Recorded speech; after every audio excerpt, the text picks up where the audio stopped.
नमस्कार, मैं आश्रुति वोरा और आप देख रहे हैं नेक्स्ट टाइम न्यूज। बात करने जा रहे हैं मनीष सिसोदिया के बारे में। वही मनीष सिसोदिया जिनका नाम पर लगातार अब कयासबाजियां तेज लगाई जा रही हैं कि अरविंद केजरीवाल की रिहाई के बाद अगर किसी की रिहाई हो सकती है या किसी की रिहाई की दिल्ली की सरकार को जरूरत है तो वो है मनीष सिसोदिया।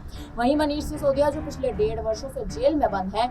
आपको बता दें कि लगातार उनके जेल में बैठकर अरविंद केजरीवाल के लगातार जेल में बैठकर सरकार चलाने के जो बातें हैं, जो कयास हैं, जो बयान है, वो लगातार एक तरह से सुर्खियों में बने रहते हैं क्योंकि केजरीवाल इस्तीफा नहीं देना चाहते अपने मुख्यमंत्री के पद से। और वहीं मनीष सिसोदिया हैं जो 1.5 साल से जेल में बंद हैं और अभी तक ईडी सीबीआई कोई भी ऐसे सबूत उनके पक्ष में पेश नहीं कर पाया है जिन सबूतों के आधार पर कहीं ना कहीं मनीष सिसोदिया की रिहाई जो है वो कंफर्म हो सके। लेकिन मनीष सिसोदिया के नाम पर अब चर्चाएं इसीलिए लगातार तेज है क्योंकि अरविंद केजरीवाल पर ईडी का और सीबीआई का शिकंजा कस चुका है। 14 दिन की रिमांड और अरविंद केजरीवाल की बढ़ा दी गई है। अगली 12 जुलाई जो अब आने वाली है उस दिन अरविंद केजरीवाल की जो है उनकी पेशी एक बार फिर से होने जा रही है। Supreme court, Rouse Avenue court, Delhi high court, तीनों ही उच्च न्यायालयों से उनको बड़ा झटका लगता नजर आया। और अब मनीष सिसोदिया के नाम पर चर्चाएं इसीलिए तेज है क्योंकि अगर मनीष सिसोदिया की रिहाई नहीं होती है तो दिल्ली में 2025 के विधानसभा चुनाव आखिर कैसे संभाले जाएंगे, ये बड़ा सवाल कहीं ना कहीं खड़ा होता है।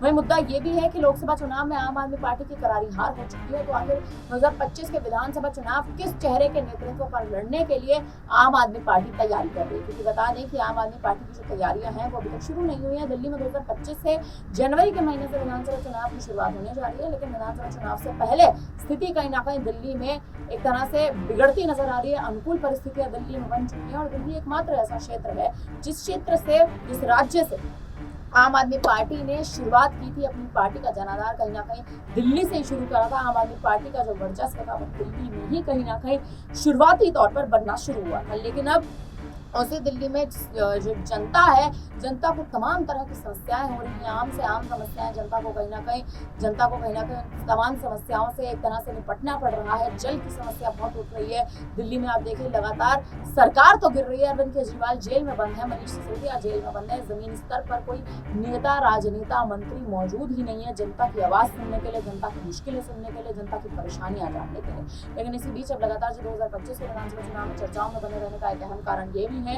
क्योंकि अगर 2025 में केजरीवाल बाहर नहीं आते, सिसोदिया बाहर नहीं आते, तो फिर दिल्ली में सरकार कौन चलाएगा, दिल्ली में राजनीति कौन संभालेगा, दिल्ली में आम आदमी पार्टी की सरकार आखिर किसके हाथ में सौंपी जाएगी, ये बड़ा सवाल करना है दिल्ली की राजनीति से जुड़ा मौजूदा समय में खड़ा होता नजर आता है। वहीं आपको ये भी बता दें कि सीबीआई ने हाल ही में राउज एवेन्यू कोर्ट से अपनी याचिका दायर करके राउज एवेन्यू कोर्ट में अरविंद केजरीवाल की सीबीआई रिमांड को बढ़ा दिया था, हिरासत बढ़ा दी थी, 14 दिन की हिरासत उनको बढ़ा दी गई है और अब उनकी 12 जुलाई को पेशी होने जा रही है। लेकिन पेशी से पहले लगातार अरविंद केजरीवाल से जेल में बैठकर लगातार बातचीत चल रही है। आपको बता दें कि तमाम जो वकील हैं वो आकर अरविंद केजरीवाल से जेल में बैठकर बातचीत कर रहे हैं। उनसे उनके पक्ष में अभी तक भी कोई भी मुद्दा जो है उनके पक्ष में कोई भी सबूत अभी तक नहीं पेश हो सके।